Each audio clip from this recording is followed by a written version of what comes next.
I mean, it's close enough. Almost identical, really.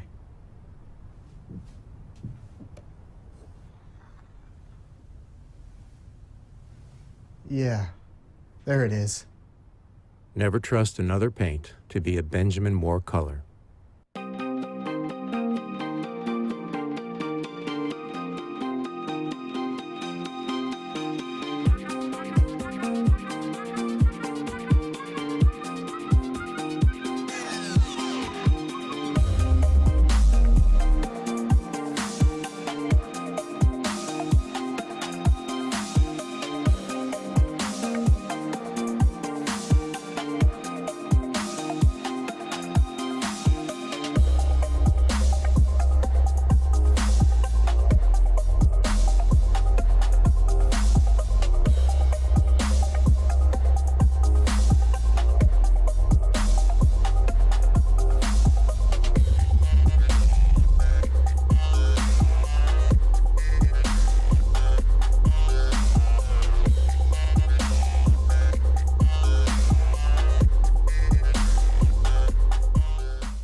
WESN.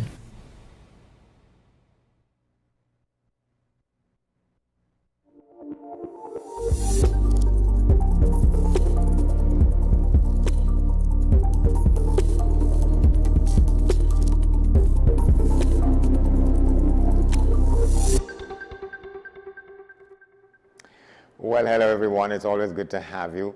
Here's what's happening.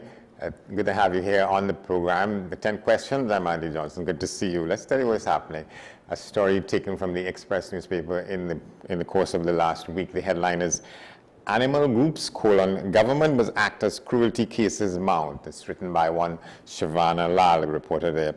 Let's tell you a little bit about how it begins and what it says. 2 animal welfare organizations are calling on the government to urgently intervene in the country's quote-unquote animal cruelty crisis. It says, saying non-governmental organizations can no longer be expected to shoulder the burden of rescuing and caring for abused, abandoned, and injured animals.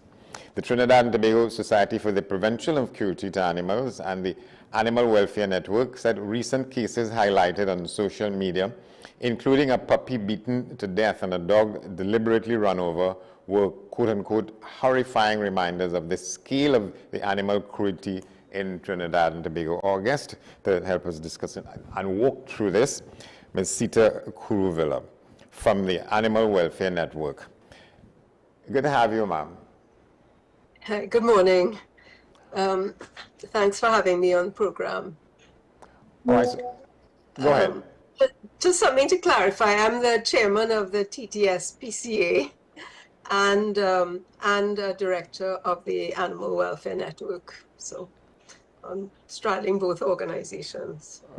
Right, so let's talk a little bit about the organization, the Animal Welfare Network. One imagines that there are several agencies and organizations seeking after the welfare of animals to be in this organization. So it's not just one body in terms of people who... Right. Yeah. Well, I mean, there's a general call, considering the videos that came out. The call is really from a whole range of animal welfare organizations in Trinidad. There are numerous groups, of which TTS-PCA and ON are some of the original, more long-standing organizations. But there are a number of groups that have come out and individuals.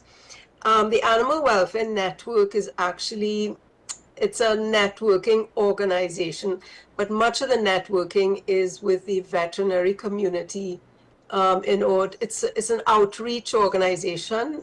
We network a lot with the veterinary community to support low-cost spay and neuter programs, support for people who need assistance with their animals, and also to deliver education programs. So we have a long-standing education program in schools and so on. So the networking is very much with the veterinary community. All right, so which are the organizations which were involved in issuing what is reported here as a joint statement and saying that what we're witnessing are simply sad stories? Well, I think the TTSPCA and Animal Welfare Network were mentioned as we had put out a statement. We were not the organization that dealt with the case of the animal that was knocked down. That was handled by another group. But we have been dealing with neglect and animal cruelty cases for many years. As a key organization that is accessible to the public, particularly the TTSPCA, we receive a lot of calls about animal neglect and cruelty.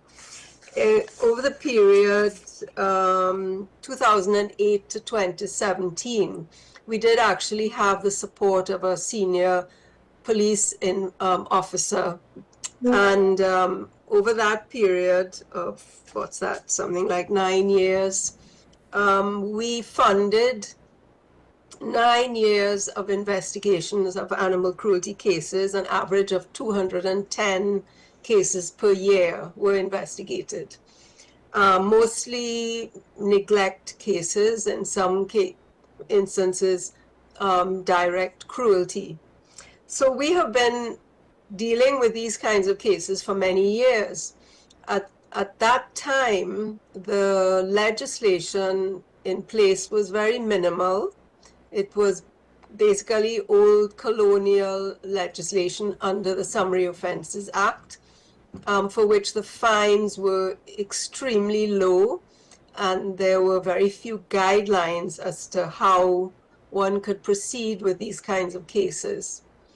And as a result of that, you found that there were practically no instances where any charges were laid or any kind of action was taken against the owner. In most cases, we just tried to alleviate the situation by either assisting owners with better care or trying to remove the animal from the site.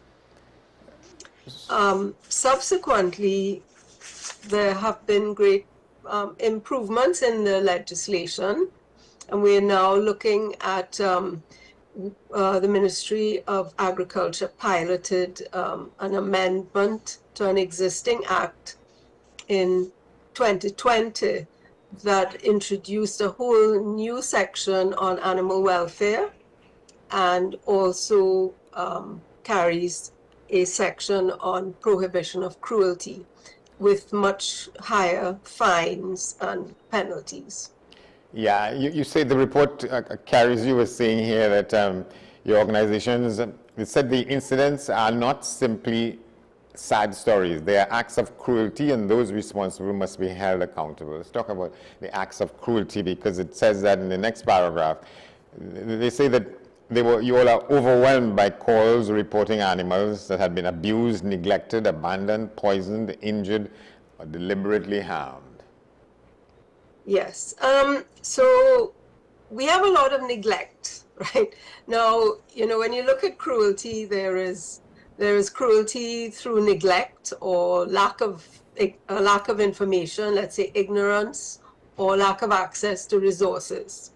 So, cruelty can take the form of neglect through starvation, where owners don't seem to realize an animal's what their basic needs are, or they're unable to provide those needs because of their own circumstances. In a lot of cases, or traditionally in Trinidad and in many of the islands, people had pets, particularly dogs, for the purpose of security. So habitually they would be chained outside in the elements, and they were there really to warn the owners in the event of anyone coming onto the property. Now these animals, of course, being chained or confined, would have no access to water, food, or shelter unless it was provided for them. So a lot of the cases that are reported to us are these types of cases where people observe their neighbors or people in the area who have animals that are confined in some way, either in kennels or tied, that have no access to food and water. The areas maybe are not cleaned, and sometimes they have no access to shelter, so they're in the elements. And it's very distressing. So a lot of the calls we get are these types of neglect cases. We do also get cases of actual cruelty, which would be cases of things like beatings and, aggressive treatment towards animals. And those are much more difficult cases for us to intervene in because the individuals themselves may be violent. So we have done a lot of work, or we try to do a lot of work to help people in the event that we're dealing with neglect cases. And in some of those cases, we assist with food, we assist with veterinary care, maybe we provide low cost or free spaying or neutering so the animals can't breed, or we give advice, or in some cases we've helped people with sheltering and that kind of thing. So in cases where owners are willing to accept assistance, we much prefer to assist because people need to learn, and often with these animals there really aren't homes waiting for them. So it's better if we can teach people to care for their animals properly and assist them to do so. Where we're dealing with cases of actual intentional cruelty, we do certainly need the support of the police or the other security services, because these are not cases that we can handle ourselves. These are cases where the laws come in and the enforcement is necessary. Yeah, these are cases, the extent that you know that as the organization, by people who are the owners of these animals treat them like that, or other people, non-owners treat other people's animals in that way, or how do you discover that it works? So the animals are neglected and just okay, so yeah, go ahead. So we have owned animals that are treated badly. Sometimes it's because, well, as I say, people don't know better, so they neglect their own animals, right? And we get a lot of reports about that. Sometimes people own animals that they really should not have because they have no idea about how to care for animals. So, for example, you have people wanting so-called bad dogs, right? So they will get maybe dogs like Malinois, or they'll have pit bulls or so on, and they'll want dogs that maybe show aggression. They want dogs that they consider bad dogs for security purposes, or they like the idea of it, but then they have no idea how to treat these animals, and they don't understand the basic behavior. So maybe they can't cope, so they beat the animals to try to get them to behave a certain way. So they are individuals who are basically violent and aggressive. And some people are violent and aggressive. They're violent and aggressive to animals, to their family members, and so on. And these people cannot really be allowed to keep animals. A lot of the cases we get of frank cruelty, sometimes they're reported by relatives, and the relatives themselves are afraid to come forward and make a police report because the individual is an aggressive individual. So these are violent people, and their violence is, is projected towards anyone who is weaker in the household, whether it be animals or other members of the household. So people tell on their own relatives in cases such as these? People call us in despair because they can't stand to see, you know, what's going on in their own home or across the road where their relative lives or a neighbor lives. So they contact us with this information, and they want us to investigate it, but they want to retain their anonymity because they themselves are afraid of the individuals. And in some cases, they will not be willing to make a police report because, you know, they don't want to be associated with a police report.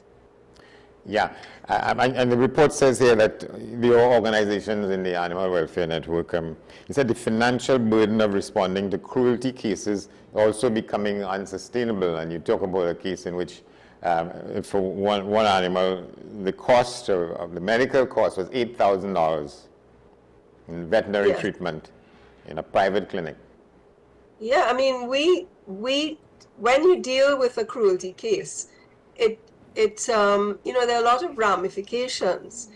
Our normal procedure, if we try to get someone to give up an animal to us if they're not capable of looking after it, is that, you know, they need to sign over the animal formally. We have a relinquishment form.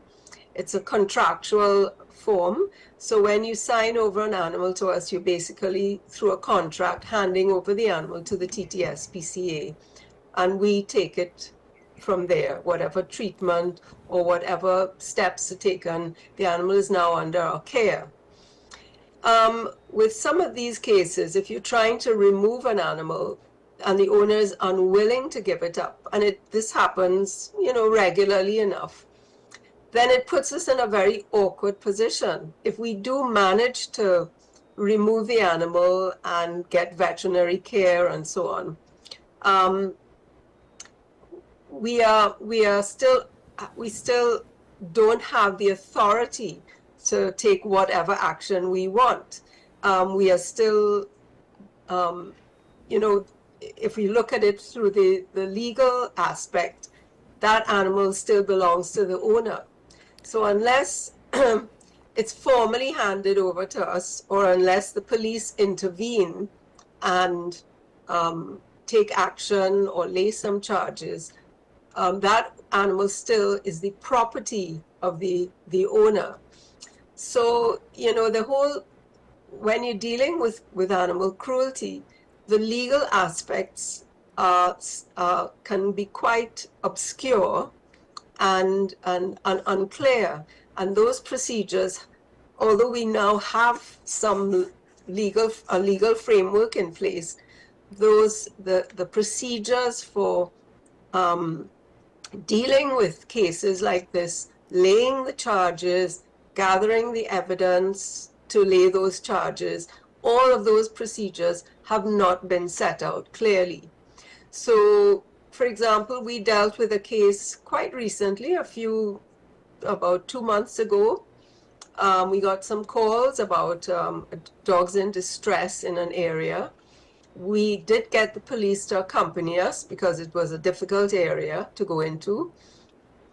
We ended up removing, with the assistance of the police, 6 large dogs from the home. They were in poor condition. One of them was practically hanging from a chain for a period of almost 3 days. The place was filthy. They weren't getting access to water and so on. So we brought them all into the shelter. 2 had to go to vet clinics. They were covered in parasites. They were in terrible shape. So we spent a lot of money, you know, bringing the animals up to a reasonable condition of health. Now, although the police accompanied us, there were no legal proceedings taken. We got reports from the vets, you know, written up as to the condition of the animals. We followed the procedures that we understand to be relevant from our experience, and also literature that we have received from our SPCA and so on. But there's no legal action, and the owner of the dogs kept coming in and wanting his dogs back. So at the end of the day, we have given back 4 of the dogs. We have gone to his premises. We've insisted that he make certain improvements, and that we've told him that we will maintain a level of oversight. But at this stage, we have no legal, we couldn't legally keep his dogs. So it puts us in a really difficult position. I mean, we ending up taking on cases, doing the best we can for the animals, but where we don't have a legal contract to take over the animals, the organization is in an awkward position. I mean, the animals are still considered property of owners. Yeah, And so you just can't walk in and take away somebody's animal, regardless of how badly they're treating them. There are protocols that you have to follow, correct? certainly there are protocols. We don't have, first of all, we don't have the right to go on a property. We have no legal authority, okay? We do a lot of our work by just trying to assist people, and also sometimes, well, not threaten, but advise them that if they are not willing to comply, we will bring the police in on the matter. But the difficulty in this is in dealing with the police as well. I mean, I know the police are severely overstretched, and really having to deal with individual police stations where there may be no understanding of the animal welfare legislation is a constant problem. Although the new legislation came out in 2020, there's not been very much movement on enforcement or implementation. And so that is really what we're pushing for, that process needs to be laid out.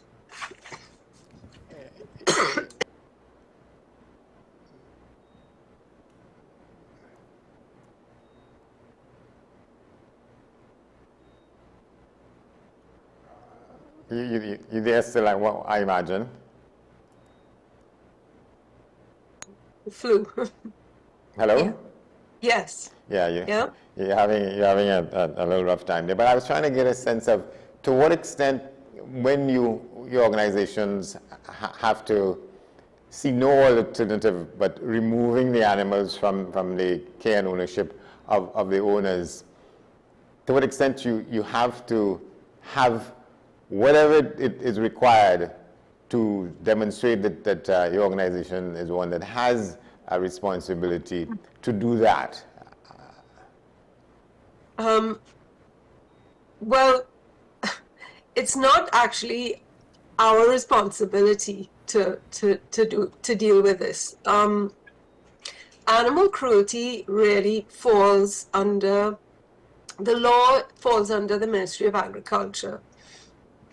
So the enforcement responsibility lies with officers of the Ministry of Agriculture and the police, national security.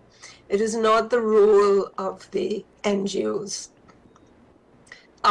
We tend to intervene more to try to assist people where we can. But the role of enforcement of animal cruelty laws lies with the police and the officers of the Ministry of Agriculture. So that is where we are lacking the support. You agree that when I say, I'm talking about what is called the royal you, your organizations in the animal welfare sort of spectrum, do you agree with that with some of the protocols that exist as they exist today, or that there's separately a need to address the protocols under which your organizations exist for the protection and best care possible of animals?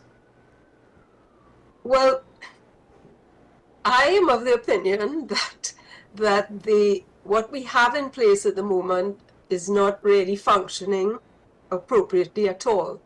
I think you really need a sort of intermediary body that has a level of authority, and a body that's intermediary between the public, the police, the public, and the national security services. Realistically, we cannot expect the police to be intervening on every single case of neglect and cruelty to animals. Ideally, I think you need investigative arm, let's say, I don't want to suggest TTSPCA because we're just overwhelmed, but let's say of the TTSPCA, because in the United Kingdom, for example, the RSPCA has investigative powers, and they actually have powers to charge and that kind of thing.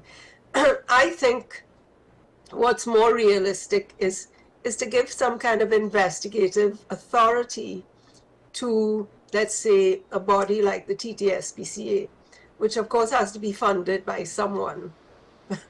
But a lot of the initial investigation should be done by an organization that is, that has an interest in animal welfare and training and capacity. Now, this could also be coming out of the Ministry of Agriculture, because the Ministry of Agriculture, of course, has a lot of veterinary capacity, and their veterinary officers also have the authority to investigate animal cruelty. So I think cases of neglect and so on, a lot of those cases should be investigated initially. And where it is necessary, you bring the police in when you're dealing with individuals or situations that require, police intervention.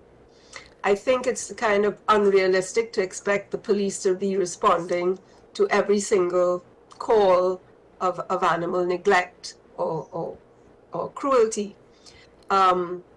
Because we investigate, and sometimes we find really what the individuals need is just assistance or advice or help. They don't need the police.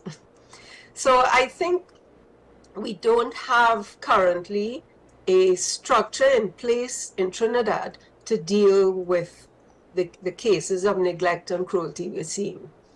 And that is something that we really would like to push. We would like to see, for example, a particular unit of the police that is trained and given the resources to deal purely with animal cruelty cases. I think I think it is unrealistic to expect every police station in the country to have officers with some kind of understanding or knowledge of an area like this, which is a specialist area. So we think one investigative unit trained up in the police service to do this type of work, and I mean, they do have experience, they have a K9 unit and so on, that would be pretty effective. And if they were able to, lay charges and achieve prosecutions of a few cases, then we at least have set a precedent, and we would be much more successful in going forward in the future. All right. So to what extent do you think the reporting of this story and the discussions we're having here now about it will help in that process to get probably a greater sense of responsibility, if you like, on the part of the police service and its officers in treating with this matter of cruelty to animals in a, I would say, a more acceptable fashion in terms of what your organizations see as the role and function of police in this matter? Well, we have a couple of years ago, there was a meeting with the then Commissioner of Police, and he had identified 2 officers who would be the liaison for animal cruelty cases.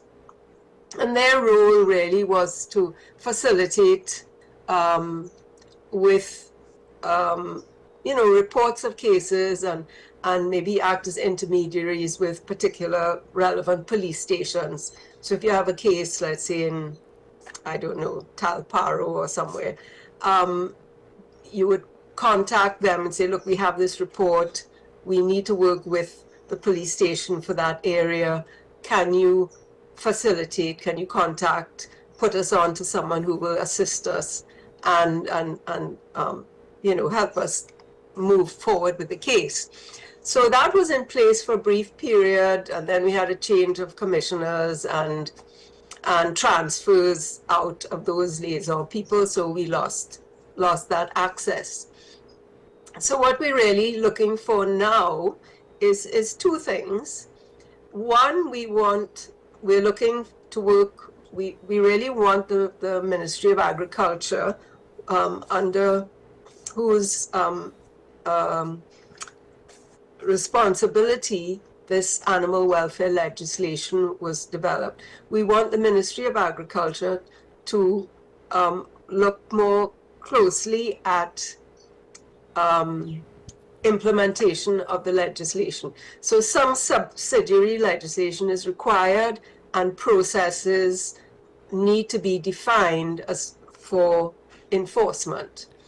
So that is something on the part that needs to be done on the part of the Ministry of Agriculture to really move that legislation forward. On the part of national security, well, of course, the national security body needs to understand, they need to be made familiar with the legislation. I think there's a real problem there. They are not familiar with the legislation. So what we do need is maybe a senior officer in the national security who will take on this role and with this support of their legal people. And we need to be able to look at how, what the procedures are required to handle these cases. What evidence needs to be collected, in what form it needs to be collected, what are the proper processes, what authority do the police have in terms of entering properties or dealing with the owners, and what are the steps that need to be taken to then lay charges.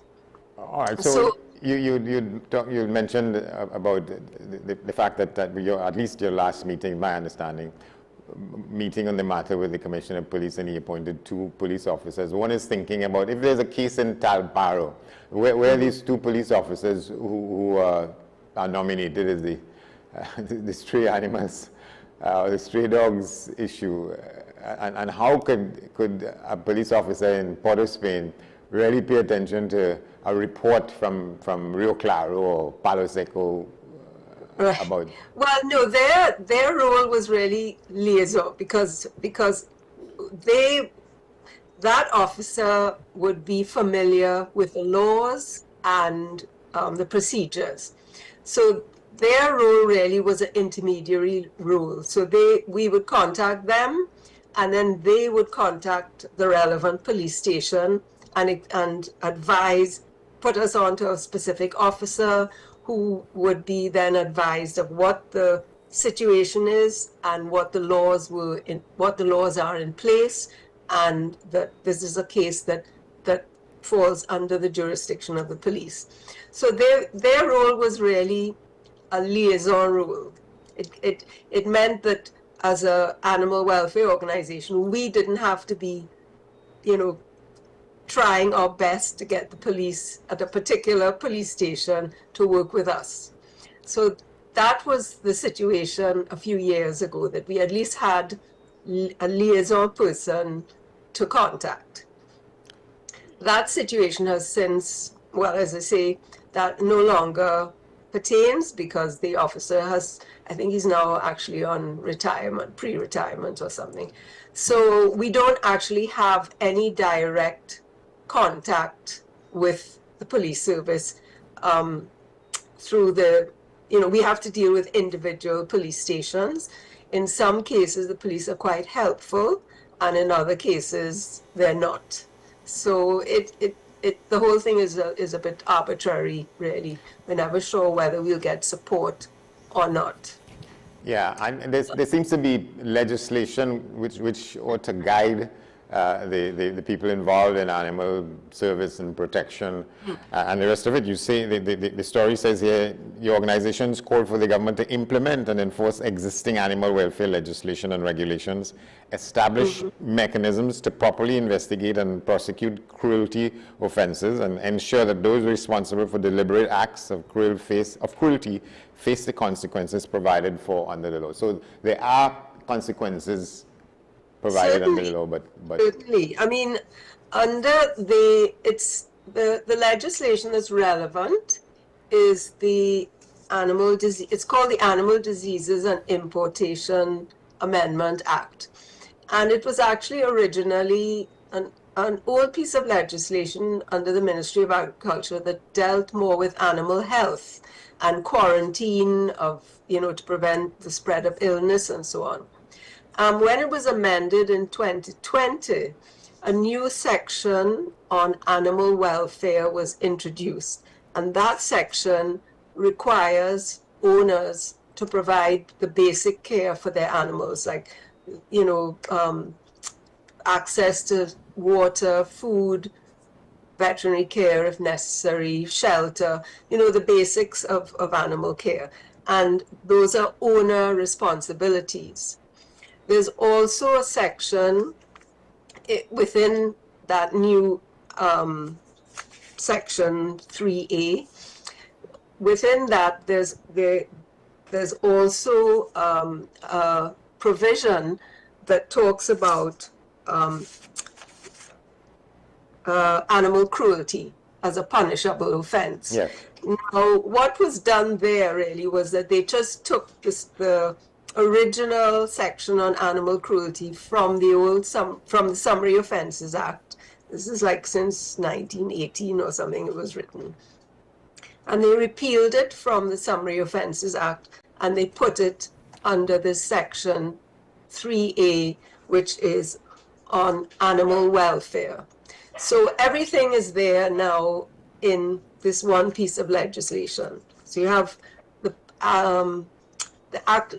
act of cruelty, animal cruelty is a punishable offense, and you also have the section, so that would be animal cruelty across the board. It would not matter if it is your own animal or you're cruel to another animal. So like in this case, the man knocking down the dog, I can't talk about what the outcome of that will be, but if that is cruelty to an animal, so that is a punishable offense under the animal cruelty section.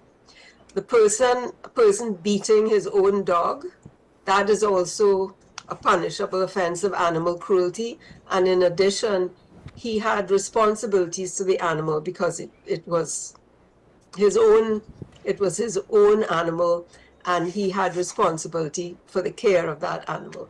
So everything is pretty much there under this Animal Diseases and Importation Amendment Act. And there are serious fines of, you know, the fines go up from 50,000 to 200,000. There's jail terms mentioned. So they are punishable offenses. They're set out in the law. The problem still is that there's subsidiary legislation that is required to lay out details. And the details are necessary. And and the processes are probably necessary. So while we have the law here in this form, we do need to put the details in place, because as you all know, the devil is in the details.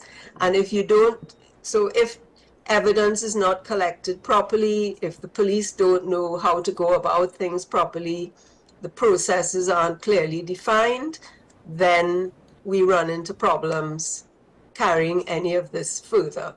All right, I'm going to ask you, to what extent, if any, there's been any response from anybody in the agencies that are supposed to be partnering with you for the care and protection and good living of animals wherever they are across the country?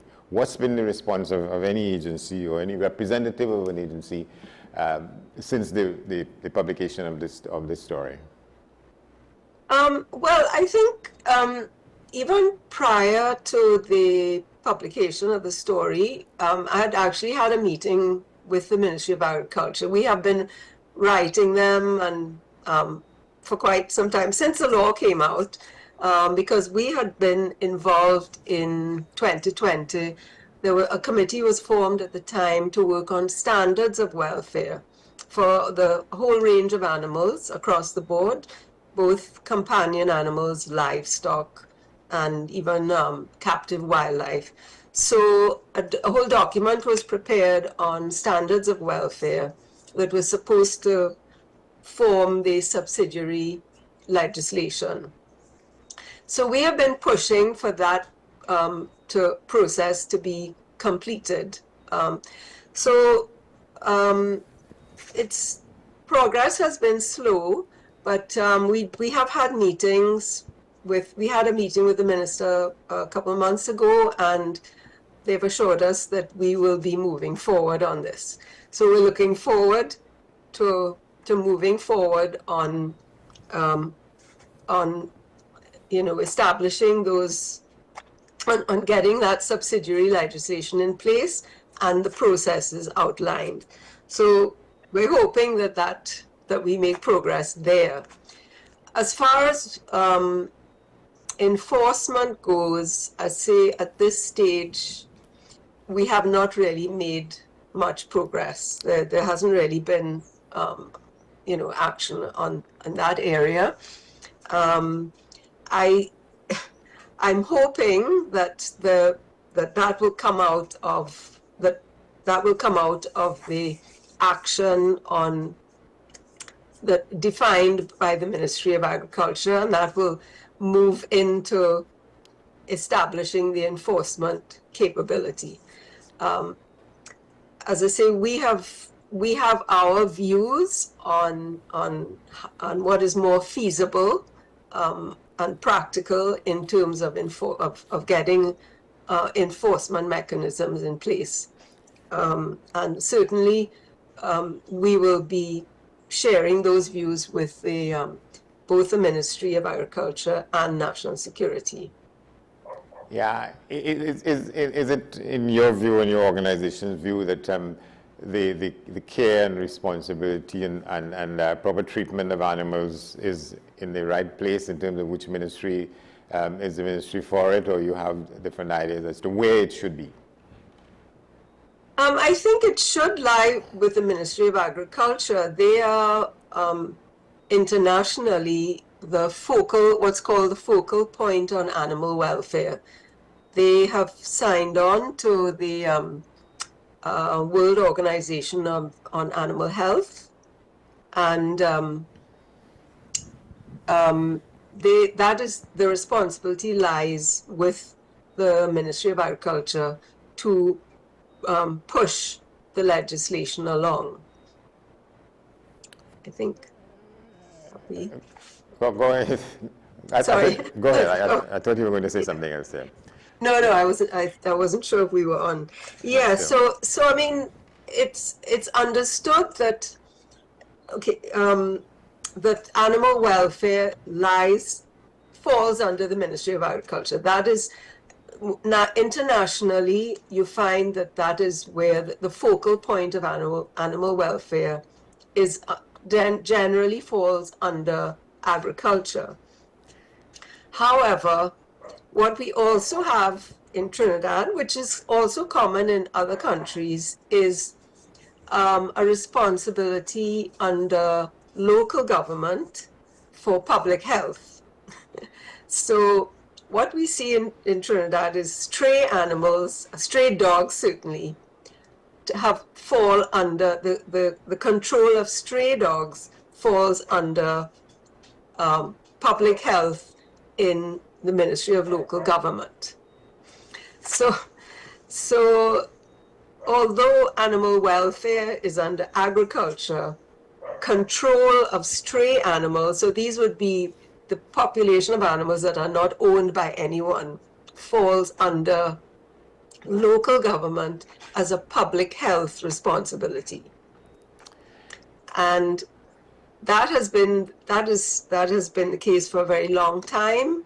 Under the Dogs Act and the Dog Control Act, the responsibility for dealing with strays and also dealing with so-called dangerous dogs has always fallen under local government. And we've had, that is a real flashpoint in the animal welfare community, because by and large, there's no, really very little confidence that local government has been in the past and is able to handle animal dog control, particularly dog control. Yeah, all right. Let me just ask this. You know, my late grandmother has a phrase she used to use in situations like this, and say that out of evil cometh good, and one wonders if, so the way in which the treatment to whatever the animals were, that ended up as this story here in the Expression, you know, government must act as cruelty cases mount, and that the spotlight is put on the general treatment of the general welfare of animals in the country. You expect, your organization expects that there will be a step or two moving forward as a result of this? I think so. I think there's been a big outcry. You know, people have become a lot more sensitized to animal welfare over the last 10 or 15 years. I've been in this quite a long time, and I have certainly seen a huge change in public attitude to animal welfare. The problem has been that you know, there aren't the support mechanisms that you need in place to handle this, you know, now all this concern. So there's a lot of concern.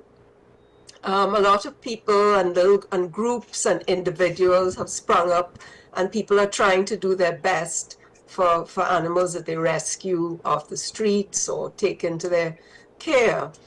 But there's really no proper framework or structure in place to support, you know, this overburdening situation. In 2014, there were, if we're talking about, so we have owned animals that have to be cared for, and I mean, there's a concern there. But we have a very large population of stray animals now, dogs, both dogs and cats, right? And in 2014, 9 corporations had capacity to pick up stray dogs. So they would respond, I guess, to calls, you know, they would prioritize hospitals, schools, those, you know, companies and so on that had concerns or had problems with stray dogs. And they would pick up the dogs and take them to an impoundment facility. Now, the process of picking up the animals was often pretty brutal, and the impoundment facilities were really very badly run. So the whole reputation of local governments' handling of stray animal control was extremely unpopular, and there's been a huge backlash. And really, what's happened over the years is that the capability of the capacity has just disappeared, and gradually, one after the other, all of the units have shut down. So for the past year or two, there has not been a single corporation functioning with having a functioning animal control unit. So currently in Trinidad and Tobago, there are no functioning government agencies that deal with stray dogs or stray cats even. So that's a massive problem, you know. I mean, people call us all the time. Hospitals call us, schools call us, private businesses call us, and they want us, you know, they say, look, you all need to come. We have 9 stray dogs on the compound. They're biting people, or they're rushing people, or they're making a mess, or whatever it is. We have flea problems. I mean, these are not situations that as an NGO we can handle. It far outweighs our capabilities. You also have situations of dog attacks. Recently we had 3 incidents of dog attacks in the Chancellor area with someone's roaming pit bulls. We had a man attacked in Tobago by a number of dogs owned by an individual there. He's quite badly bitten. And those cases of attacks are supposed to be dealt with by local government under the Dog Control Act. Now, none of this is happening. You know, the local government bodies have no capacity whatsoever to handle any of these cases. So, you know, we have a stray problem that's supposed to be dealt with as a public health as a public health issue under local government, and that's not being done because they have no capacity. And we have animal cruelty and animal welfare, which kind of borders both stray animals and owned animals, and that's not really being dealt with either because none of the procedures or processes have been outlined. Yeah, because the headline on this story says, animal groups, the government must act as cruelty cases mount. You think, how positive might you be based on the publicity that is coming as a result of these last actions? I'm hopeful. I think we've had some, you know, there's been a big outcry, I think, and a lot of pressures being placed, certainly certainly on the government in general, right? Yes. And I think we are going to get some traction this time because the interest is much broader. We've got a lot of media coverage. A lot of different groups and individuals have been speaking out. So I think actually we are, you know, I think legislation has its time. You don't get support for something moving forward unless you have enough of a body of concern. And I think in Trinidad and Tobago, we have reached a point where we have certainly enough concern to press for change. So I'm a bit more optimistic now that we will get some movement on and that we will move forward on the legislation. And then, well, the big concern is enforcement and setting some legal precedents for dealing with animal cruelty. How much time you think we could have, so we could come back on this to see what progress has been made? I think maybe I'm hopeful that in maybe a few months we will have made some progress with looking at with maybe procedures and processes. The big drawback, the big difficulty is going to be resources. Okay. To deal with that? Is resources. Horses. Or resources. Okay, I see. Yes. Yes, Resources. because at this point, you know, when we deal with animal cruelty cases, for example, let's say we get the police assistance, we are, you know, like with TSPCA or Animal Welfare Network, we actually provide the resources. So we will provide the transport, the accommodation, we pay for the vet care. You know, we actually are taking on all the expenses and the responsibilities, even if we get sort of police intervention or, you know, to assist with the case.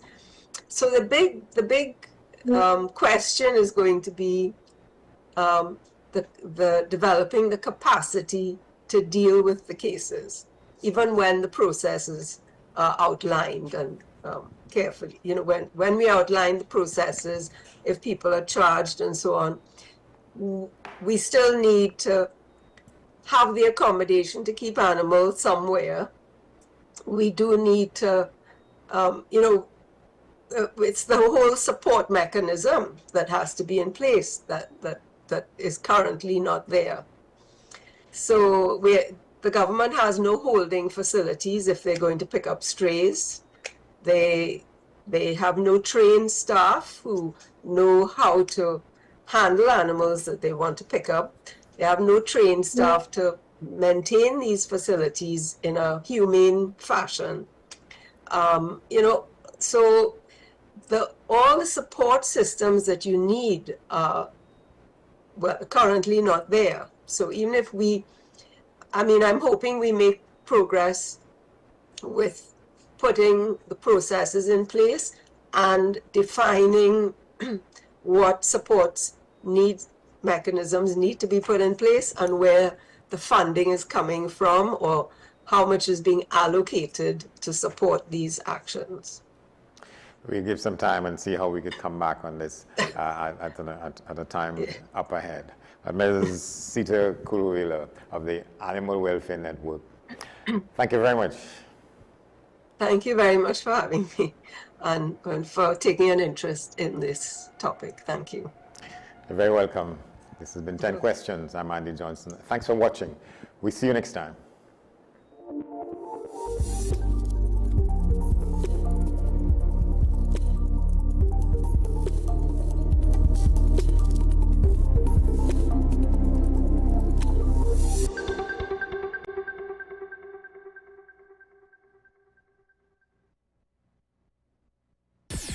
WESN.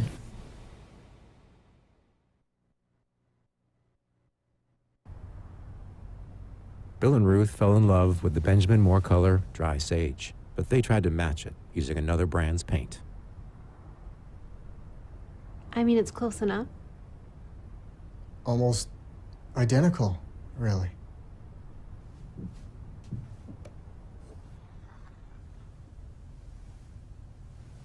Yeah, there it is. Never trust another paint to be a Benjamin Moore color. Are you driven, ambitious, and ready to earn? WESN, the content capital, is expanding, and we're looking for dynamic media sales executives to join our team. Sell powerful advertising